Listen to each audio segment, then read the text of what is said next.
Hey everybody, it's Pajama Life with our review of Avatar: The Last Airbender and Episode 3 of House of the Dragon. Let's go. Actually, everything is vibrating all around us.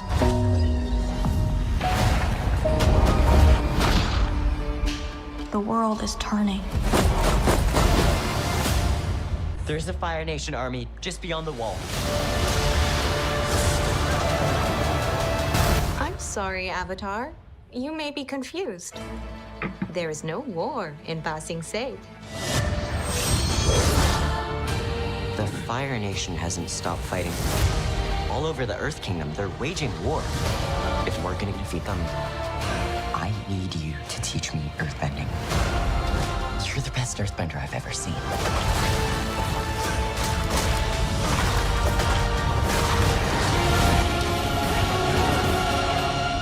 We're all connected.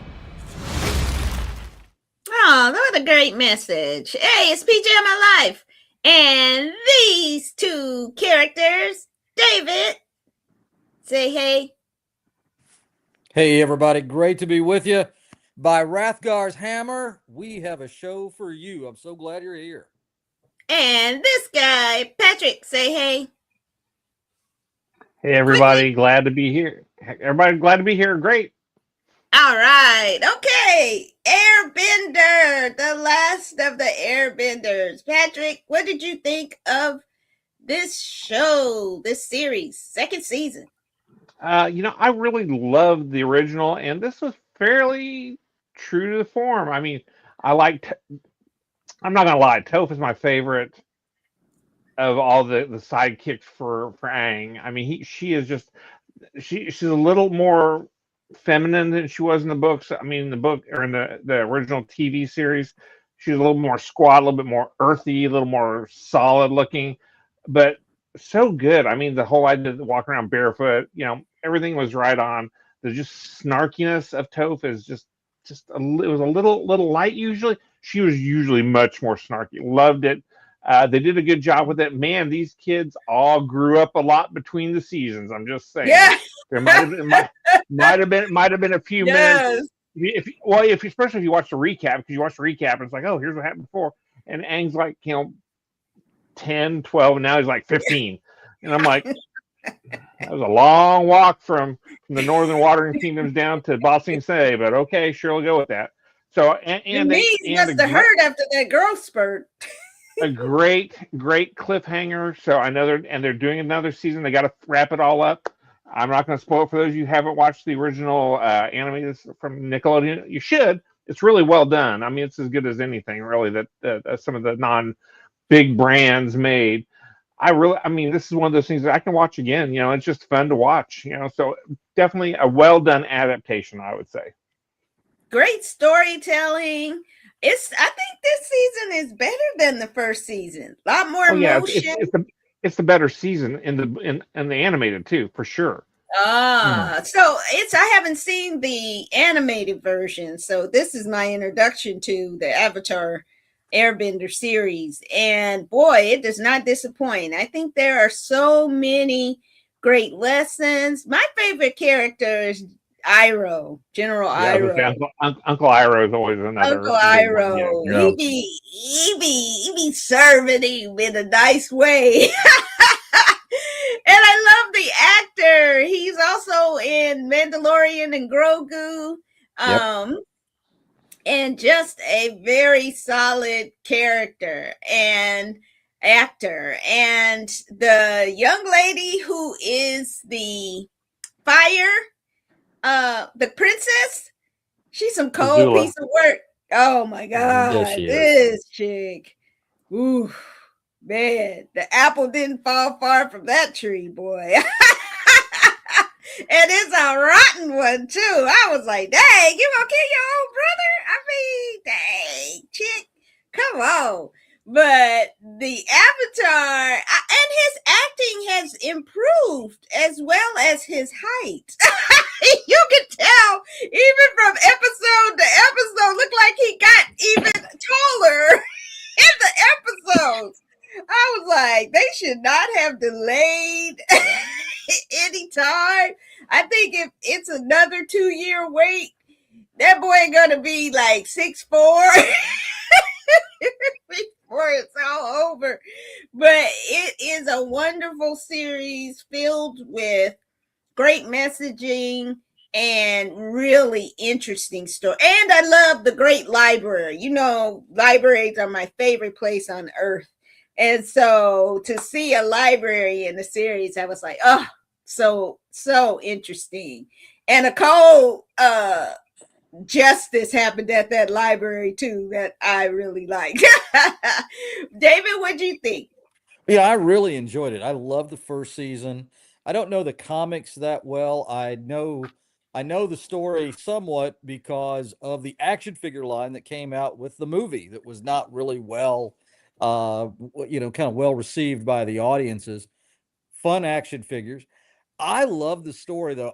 I was taken aback as soon as I started it. I'm like, "Oh man, is this kid ready to drive?" I mean, it was the Drive, he looked character like he ready is to drink. yeah, with the arc has been, he's this young boy with this great potential and all this, and I mean, he's commanding the stage. Talk He's about growing up quick. Yeah. yeah, he's got eyebrows thicker than the California redwoods, man. I mean, but in all seriousness, I mean, he does good. I love the seriousness and the thoughtfulness of the Mhm. show. They're not Yeah. hamming this up. There's no cheesiness in this. They're putting these characters, this, kind of fantasy world out there. Yes, that, there's but the way the story is crafted, the way the performances are, it's very grounded, it's very believable, and it's fun as heck. Yeah. Man, I have not watched the whole second season yet, but I'm in the process and I am loving every bit of this. So I encourage everyone to, if you've got Netflix, man, check this out. It's wonderful. Yeah. So definitely you get a chance, watch Avatar, The Last Airbender, season 2. All right. Up next. Lord, some people need to go to the hairdresser in an emergency. It's an emergency. Let's take a look at House of the Dragon, season 3, episode 4, Tumbleton. Let's go. You now have a power no man has ever wielded. You will have an empire unassailable in your own. To rain fire down on a seat that raised my banner. Does he mean to somehow win their support? I intend quietly. You must presume these men hold allegiance only to themselves. You river folk? I fucking hate river folk. Our soldiers need to be paid, else there will be bedlam. Name a master of coin. The people will soon discover are lacking resources. They can blame him. We'll fight on our own terms. I am my father's heir.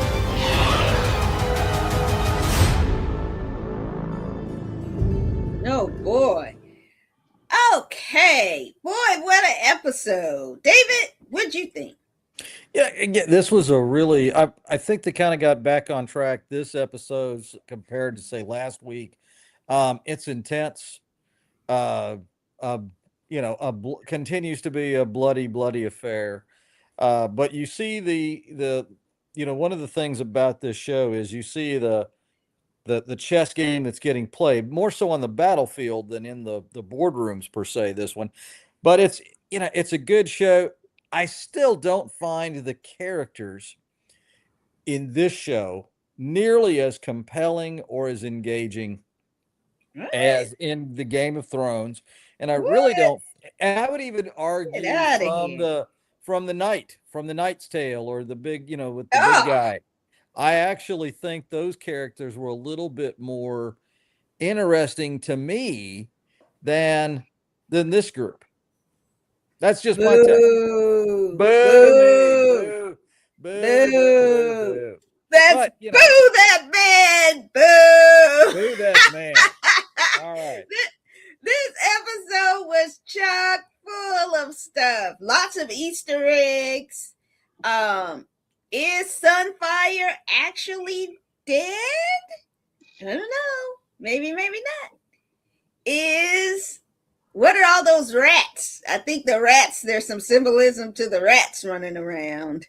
But my one issue with this season so far, it's pretty rapey. And this is 2 episodes where there was attempted or sexual assaults. I'm like, give the women a break. That's just yuck. It was nice to see the real Darren after last week's, chess of putting some other kid in and saying that's Darren, and dumb old Damon couldn't figure out that wasn't his nephew. And it was good to see, I love a smart, thoughtful villain, and Ormond is turning out to be the chess player. I mean, that move to Tumbleton to hide in there so she couldn't really, mess it up was a really great strategic move. And then he's, you thought he was just kind of smart and intense, but now you see he's actually a pretty evil dude. I mean, what he did to Darren, that was pretty evil in itself. So I imagine he's like trying to be a kingmaker and be the power behind the throne. So once again, he is the grandfather's prodigal son for real. He inherited all the viciousness and the cunning of that family. And the that scene where they made Aegon kiss the man's poopy stained boot. I was like, maybe it humbles him enough and he becomes a better king. But I just think, geez, this guy, that guy's going through it. He deserves every bit of it, the way he behaved. But the best thing is, and the memes associated with Rhaena, Daemon, and Sheep Stealer.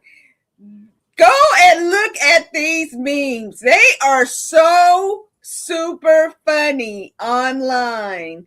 And poor Rhaena, she just is having a hard time. But it looks like they merged her story and Nettle's story from the books. And so we'll see how that turns out. And Alice, with her manipulations, she's always turning up to be a delight. So it's just really great. So I totally disagree with you, David, about this season, this show. I think it's as good as Game of Thrones and certainly better than the Night of the Seven Kingdoms. Ugh. Pat, what you thinking? Well, I'm going to agree with Dave. I mean, I'm looking at no, I mean, seriously, I'm looking at this and we're talking about all these names and I'm watching it every week. I'm taking it in, but at the same time, I can't keep track of these people, man. I mean, I think about the original Game of Thrones when it was so fresh, so original. Man, I remember the Starks. I remember Arya. I remember Theon. Like I remember all these people you had to remember in that show, I think. At least. And I can remember them because they were well drawn, they were fresh, they were new. This feels like a race to the bottom to recycle what worked before. What? And I get out of here. That's my opinion, and I know yours is different. Mine is that I think it feels like a lot of recycling, which I am all about the 3 R's: reduce, reuse, recycle. Reduce is the first thing about that. They should have did less of this and just stayed with what they want, took the money, and not feel the need to make a whole nother chapter to a prequel to this. It's fine. I mean, I enjoy it when I watch it, and it's just, but it's not memorable. It's not groundbreaking. Not memorable. I mean, that whole scene with Damon and Baela was incredible. No, Rhaena, not memorable. Rhaena. You can't remember them either. Ha ha ha ha. No, because they're both so great. And but Ormond alone is a star of this season. I mean, the way he's moving and the way he's like the game he's playing, incredible. It's same thing they did in first seasons, the first set of series. Except they don't have anybody interesting like Arya. They don't have any big, really riveting characters. No personalities. So Damon isn't riveting. Damon isn't riveting. Not. Are you kidding? Get out of here! No. That is the worst take I've heard. No, I mean, I think your take is wrong. It seems like me and Dave think that maybe it's not as riveting as you do. Which so you can be wrong. You're right. Well, you know, same thing for you, Pam. I mean, you can love this show that's not terrible. It's just not great. It is not all that and a bag of chips. It's barely like a half bag of chips. And you know, it's all that's my take. Not excited. What are you talking about? Yeah, it is interesting because I don't. Again, I'm Pat reinforces my position, kind of makes me even more confident in it, and that it's just. I wouldn't be if I were you. Man, we're getting some blows here. We're taking some shots. But Pat's comment though on the distinctive characters and the distinctive look of the characters in the original Game of Thrones, and for me, it's a lot of really white blonde folks, and it is a Targaryen story. I'm not able to connect with it with what's that? It is a Targaryen story. So you're going to get a lot of white-haired people. I mean, they're just too much to look alike in this. Well, you had Rhaena, who was kind of gray hair after she singed off all her hair. You got Snow White, Pale White, Winterblown White, Dragon White. I mean, it's I might be going as a Valerian for Halloween because I love the Valerians. Oh. And let's talk about Corlys for a minute. Corlys done said, man, F this B. I'm out. Let me go back to my ship. Do what I do. He's the coolest cat in the whole show. Yeah, and I think the actor, I love the actor from the first season. I'm out. And we know from the books that Corlys lives to be like old age, old.